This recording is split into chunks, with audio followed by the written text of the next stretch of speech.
Hey guys, Derek here. We're going to talk about the news for April 5th to April 11th, 2021.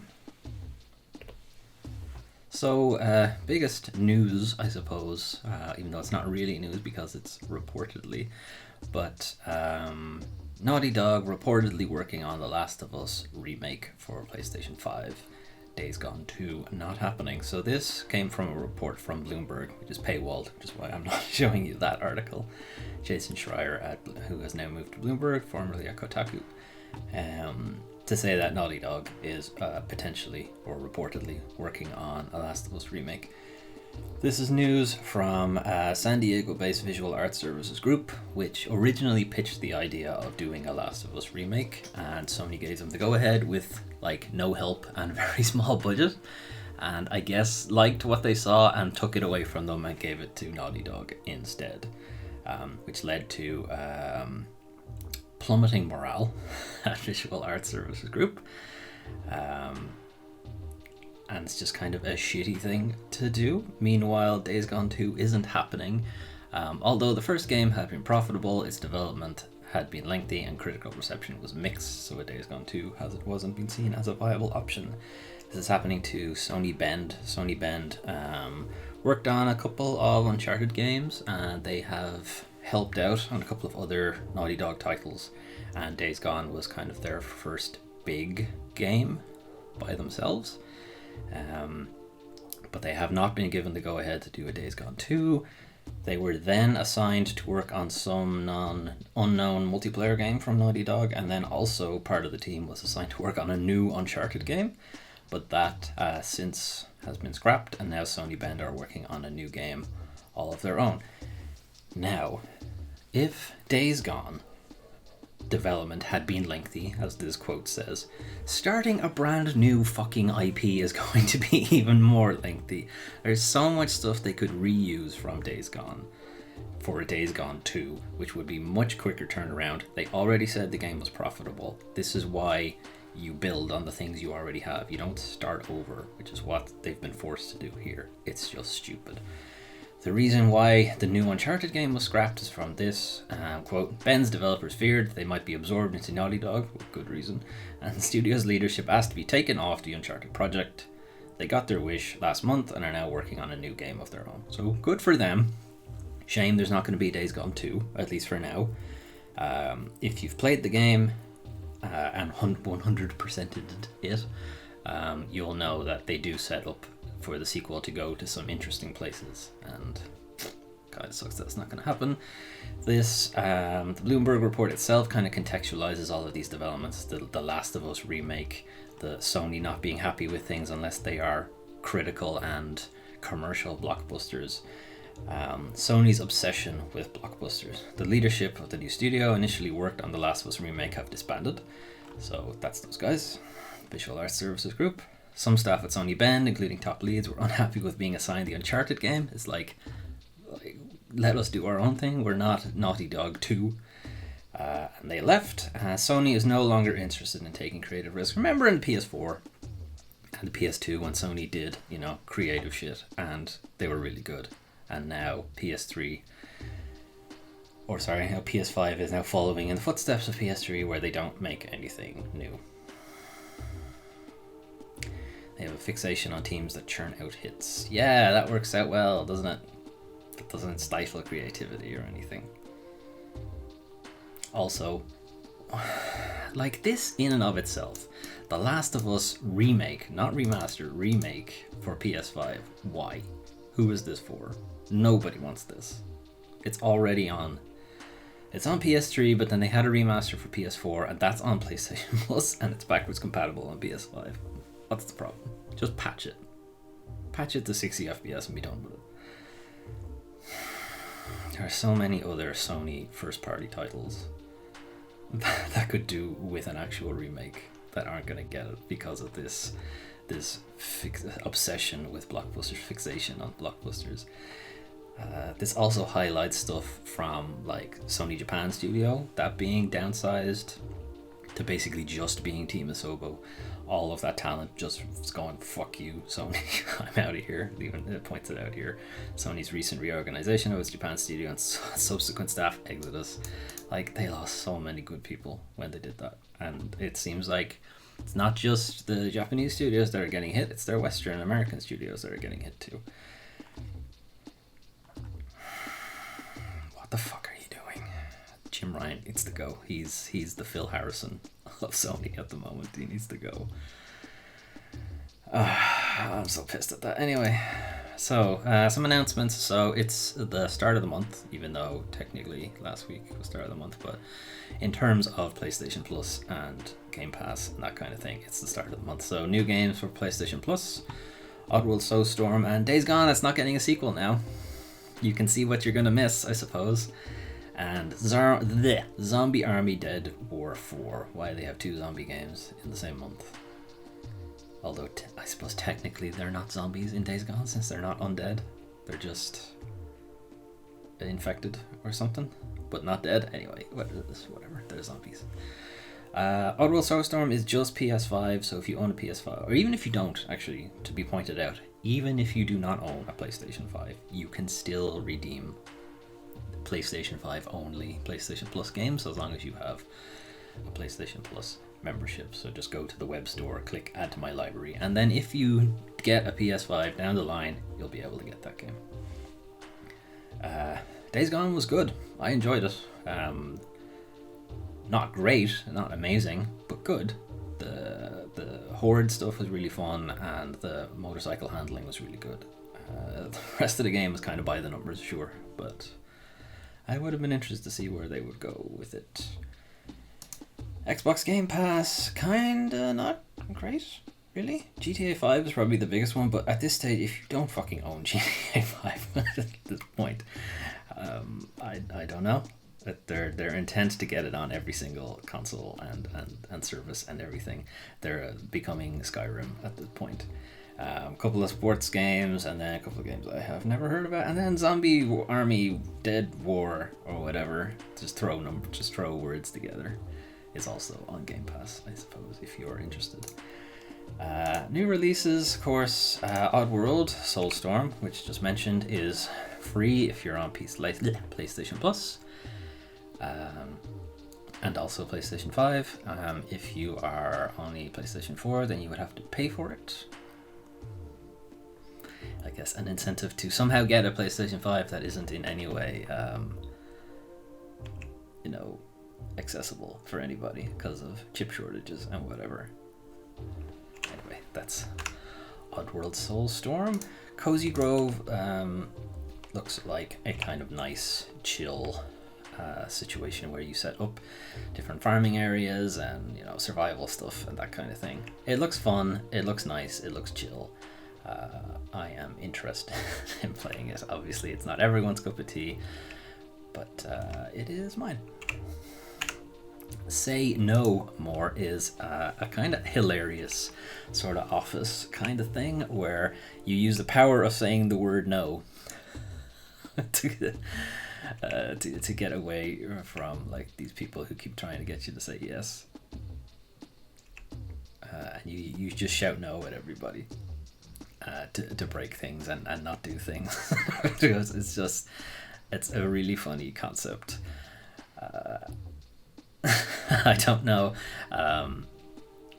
if there's an actual story or is it just a kind of hilarious slapstick thing, but it looks pretty funny. I'm gonna give it a shot. These first three are all brand new. Darkside Detective is getting a console launch. It is not a new game, but it is a kind of point and click kind of slapstick detective comedy thing. This doesn't show any gameplay, but that's what it is. It's a kind of point and click adventure game. It's good. It's well written. Breathedge also was on PC and is now getting some console releases. This is again a kind of comedy space survival thing. So it looks kind of a bit like Prey, a bit Adrift, that kind of thing, but played for laughs. Again, something interesting. I don't know how heavy it goes on the survival elements because I don't like survival stuff. I think it just pads the game out. and if you need it. Wow, that was grim. Were those walking coffins? Did I skip it? Yeah, fuck, Jesus. That's that's some grim shit. Anyway, that's Breathedge, and then Star Wars Republic Commando, very much not a new game. This is a remaster of the well-received Star Wars Republic Commando game from PS2, I want to say. PS2 and Xbox. A Star Wars game that doesn't have any Jedi in it. You know, there are some of the best Star Wars games don't have Jedi and lightsabers and stuff. And then, to be fair, some of the really good Star Wars games do. So I guess that's not always a factor. But still, Star Wars Republic Commando is a great 3-person, 4-person maybe, squad game where you can play as one member of the squad, or swap back and forth between all 4, or do multiplayer and local co-op, that kind of thing. Yeah, it's good shit. Those were the new games. Anyway, for this week, some updates.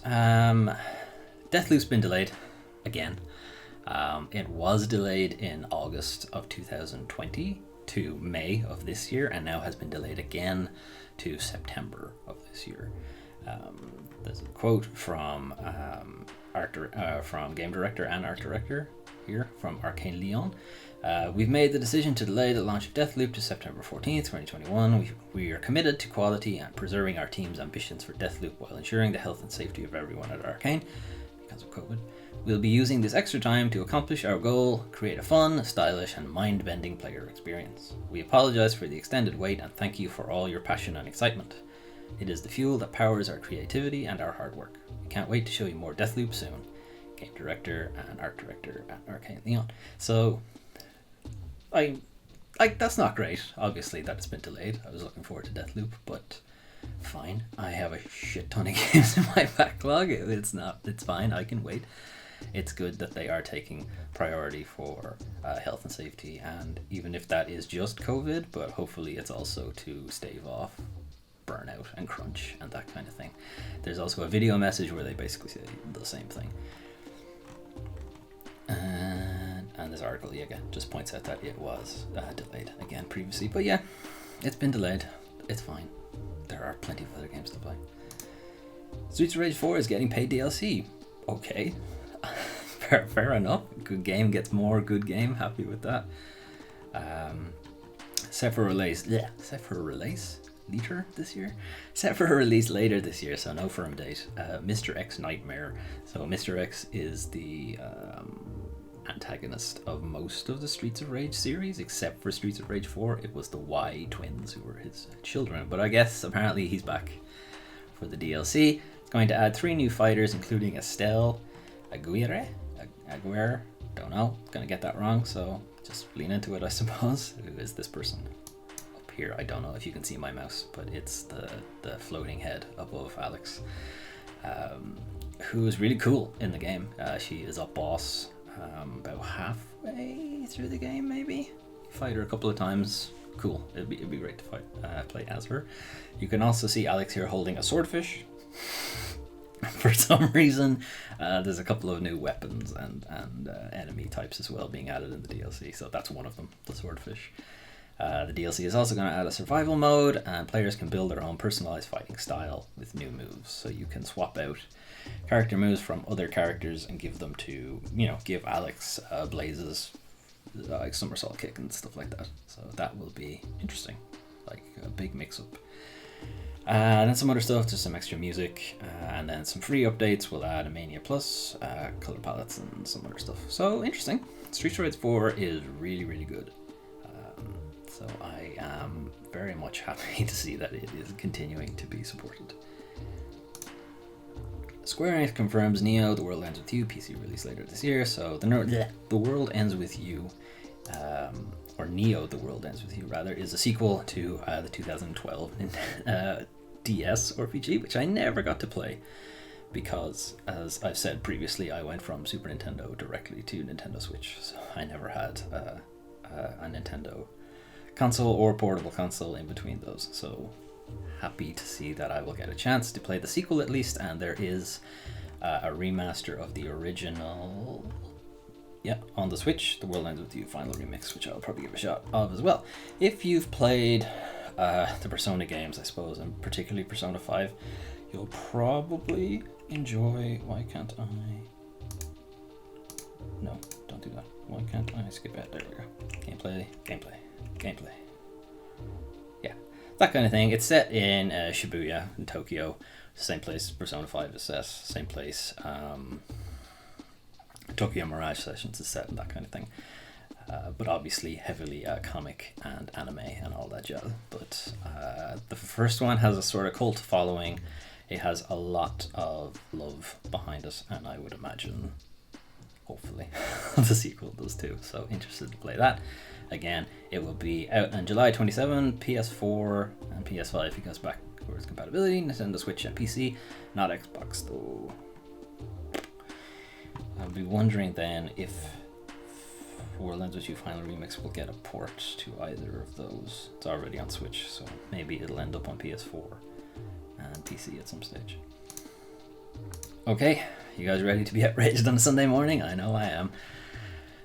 Alright, Metroid Prime 2D fan demo release. Self-destruct sequence initiated. So why is this an industry bullshit? Well, this is like a video and demo of a fan project of converting Metroid Prime to play more like the 2D Metroid games. Gameplay, not really. Shows a bit of gameplay. It looks like really good as a kind of not upscale, but like high resolution pixel graphics, I suppose is the way to look at it.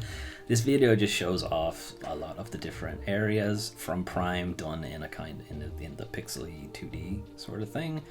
Some of the enemies, there's Ridley, some of the bosses, and then credits and stuff like that. There's a link directly to the playable demo here. So why is this in industry bullshit? Nintendo will almost certainly nuke this. I am actually surprised they haven't, at least at the time of my recording of this. Nintendo have a habit of sending out the seek and destroy. I was going to say the cease and desist missile, which I guess is kind of the same thing. Because obviously they own the IP to Metroid, so any use of that for commercial reasons or fan reasons or anything, they don't care. It's just take it down. They're like Disney. So if you're interested in playing it, the playable demo link is in this article, and I will put it in the description as well. So just look for the link directly after this article, I suppose, in the description, or just go to this page, or just fucking type that into Google, and maybe it'll probably come up, at least if you do it fast enough before Nintendo get to it. Nintendo says it will focus on more original game series in the future. Yeah, sure it will. I can't wait to see that. So this came from an interview with Nintendo president Shintaro Furukawa, who basically said in a kind of translated way, so it sounds a bit odd. Games are not a necessity of life. In order for customers to choose games in their finite time, they have to be interesting. Competition is tough, and I am not optimistic. Like, that is obviously translated. I don't think he spoke in that kind of stilted way, but anyway. So this article from VGC, from Andy Robinson, points out that the vast majority of Nintendo's IPs are from the 80s and 90s. And the only stuff they've made recently is, well, Splatoon is the most recent, which is 6 years ago, their newest IP. Wii Sports, still, I don't think Wii Sports counts as an IP, to be honest. It's just like sports mini games. And Pikmin 2001, that's like scraping it, you know. It's you know, that's like right at the edge. You could almost throw it into the 90s. Anyway, like, Nintendo don't make new IPs. They work on Mario and Zelda and ignore Metroid for some reason and anything like that. But apparently the company committed to creating more original game franchises in the future. Yeah, sure. I'll believe it when I see it, basically. Nintendo have said this before, and they don't do it. They just make new Mario and new Zeldas, and that's about it. And apparently Splatoon. Nintendo and Xbox signed up for Digital E3 2021. There's no mention of on-demand demos.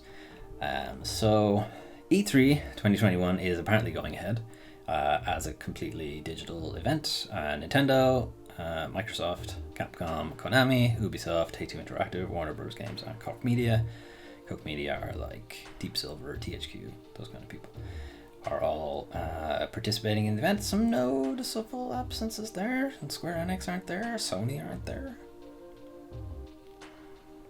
That's about it. Namco Bandai aren't there. A lot of Japanese developers, actually. Now that I think about it, these are all Western except for Capcom and Nintendo. Okay, not Konami. Okay, fine. They're not all Western. Anyway, they apparently will be taking part June 12th, June 15. We are evolving this year's E3 into a more inclusive event, but we'll still look to excite the fans with major reveals and insider opportunities that make the event the indispensable center stage for video games. Indispensable is doing a lot of lifting there. Pointing out stuff that they'll be doing. There'll be a new mobile app, and they are changing the name to Electronic Entertainment Experience instead of Expo, because obviously it's not an Expo, because it's not in person. E3 mobile app is interesting because you may remember the ESA, who are the body behind E3, Electronic Software Association, probably. Anyway, they're the people behind E3, and they doxed a bunch of journalists last year before, I think it was the year before. Gave out like all their contact details and shit like that in a leak. So having them have a mobile app and having people having to go through the mobile app to do that stuff, a bit worrying. Don't know if their security is good enough. Hopefully they have some kind of web portal that I can use a VPN on or something. Anyway, there's no mention of the on-demand game demos, which they had been pitching to publishers and stuff like that. So they were going to use like NVIDIA's on-demand game streaming stuff to do demos for E3 2021, but apparently that's not happening, or at least if it is happening, they're waiting closer to the event to actually mention it. Either way, it doesn't. I wouldn't think so, or if it is, it's probably press only. I wouldn't think they'll throw that open to the masses. Sony claims it was MLB's decision to put its baseball game on Xbox Game Pass. So remember last week when we thought Sony had maybe, decided to dip its toe into the subscription service? No, they were forced into it by the license holder. Not that I'm surprised, but I mean, I did think that it was probably MLB behind it, but at least they have come out now to say, yep, we absolutely did not take any forwarding or future-looking ideas behind it at all, because we are completely locked on the present and the past of just churning out the same shit that made us money last time. What are you doing, Sony? You're doing PS3 again. You're doing the PS3 shit all over again. Xbox announced last week that the PlayStation Studios title will be free to Xbox Game Pass subscribers on its release date on April 20th for both Xbox and Xbox Series X, but if you are on PlayStation, you will have to pay for it $60, $70. And because exchange rates apparently don't exist, it's also €60 and €70. Why? Exchange rates are a thing. It should be less. Anyway, the decision to release the show 21 Xbox Game Pass was MLB's decision. So in some ways I'm not surprised, but in other ways you could have done this a long time ago, MLB. The show, the game, had been PlayStation exclusive going all the way back to PS2. So Xbox was a thing at the time. They could have. MLB could have pushed for it then. Why are they pushing for it now? Maybe Microsoft threw a money hat at them. Who knows? I doubt that. Really, they probably just wanted more people to get their hand on it. And VGC goes in to kind of stick the knife into Jim Ryan again, because why not? Who claimed subscription type model would be unsustainable for PlayStation Studios, except PlayStation Studios have a game on a subscription model. Fuck you, Jim. He needs to go. He really does. Apple and Epic lay out strategies for their upcoming co-op. So we have seen previously on this series, I guess we'll call it, of the Apple and Epic shit that's going through the courts. They have their upcoming court battle now, so they're laying out their positions. So some stuff say patents? It shouldn't be patents. It should be filings. Oh, sorry, that's the name of the thing. Obtain filings showing Epic will focus on its claim that Apple is abusing the App Store's review process to stifle competition. So basically, Epic are saying that Apple have a stranglehold on the App Store because every app that you need to upload has to go through Apple's review process, which is true. And Epic are saying they are stifling competition by just saying that it's a security problem, rather than just saying they don't want the game on the App Store, which is kind of horseshit. Epic also go on to say that Apple's 30% fee leads users to pay more for software like Fortnite's in-app purchases. Apple don't set the prices for your in-app purchases, you do. It's you that's causing your users to pay more for the in-app purchases because you're forwarding the 30% to them. You could take the hit. You could do it. Apple's position case revolves around both the App Store's benefits and the status quo. So the status quo being, we're not the only people who take a 30% cut, so why single us out? The Google Play Store takes one, Steam does, the console shops, like PlayStation Store, eShop, the Xbox Store. Is there even an Xbox Store, or is everything just through Game Pass now? I don't know. But the point is, they all do it.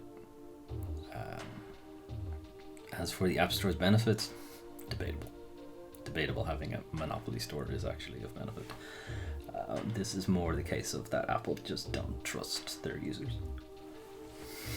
Like both of these positions have issues. Epic's more so than anyone else's, but Apple's saying that a singular store per system,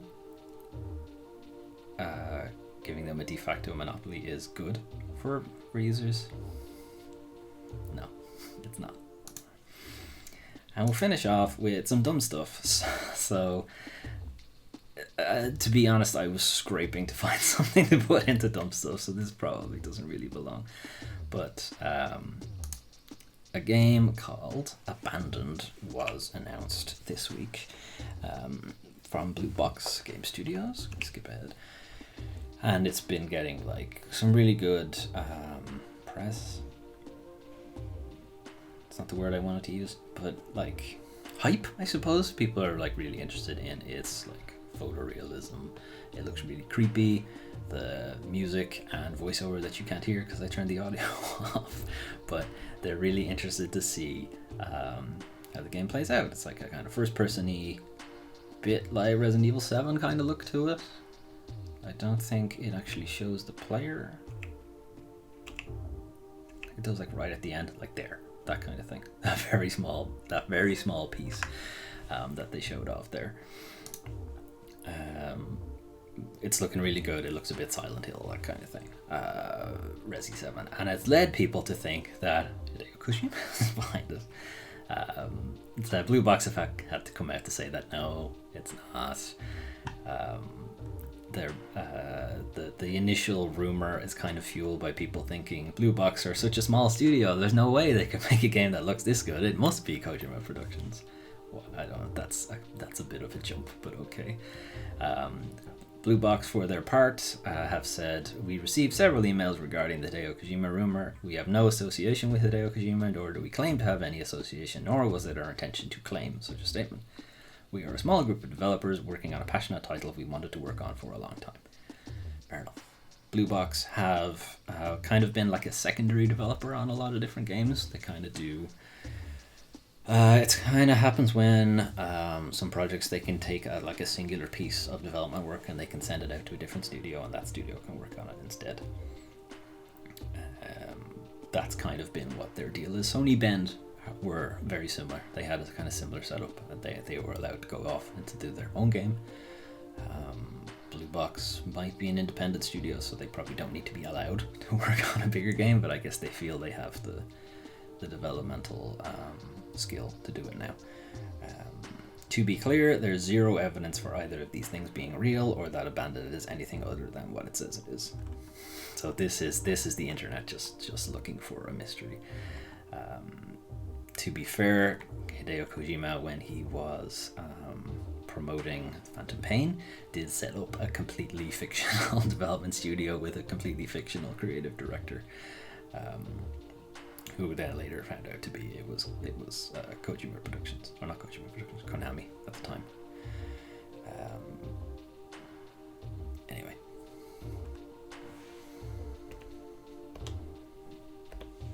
So that was the news for April 5th to April 11th. Sony continuing to just stick its head in the sand and think everybody wants to play The Last of Us. I don't. Do you want to play The Last of Us remake, even though the remaster only came out like a couple of years ago? What are they doing? If this can't be, it has to be a patch. It has to be. They can't be remaking The Last of Us. It's just fucking stupid. It hasn't been long enough, and what would they even change in the remake? The only thing I can think of is they want to tie it closer to the show, like the Netflix show that's coming out. I think it's Netflix, but there's a The Last of Us TV show in the works, so I would think that potentially if they are remaking it, that they would probably try to line up with that. So maybe they're going to try to follow that story. I know the story will be changed, so maybe that's what they're doing. That being said, The Last of Us was in development for a very long time, and if they're remaking it, it's like, why? So many, you could work on so many other games. Eco should have a remake that's actually critically acclaimed game that pretty much nobody can play now. Especially when the PS3 store closes down, they definitely won't be able to play it anymore. Killzone, reboot it. Fucking Resistance Fall of Man, get that back going. When was the last time we saw Jak and Daxter? When was the last time we saw Sly Cooper? Yeah, let's remake The Last of Us. Fucking idiots, right? Anyway, before I get even more pissed off, I'm just gonna leave it there. I hope you guys liked my weekly rant about things in the video game industry and occasionally showing you trailers with no audio. It's amazing. I know. Links for all of these are in the description of this video, and there should be some, I don't know which way I'm pointing because I can't see the OBS at the moment, but there's a next up section there for videos that I have not updated in a while, but it's been updated now, so there'll be 2 new games this week, Bowser's Fury and Monster Hunter Rise, so check those 2 videos out when they go live. Should be Wednesday and Friday of this week, and if you're watching this well in the future, they're already on the channel, so go have a look. Okay, anyway, thanks for watching, guys. I'll see you next time.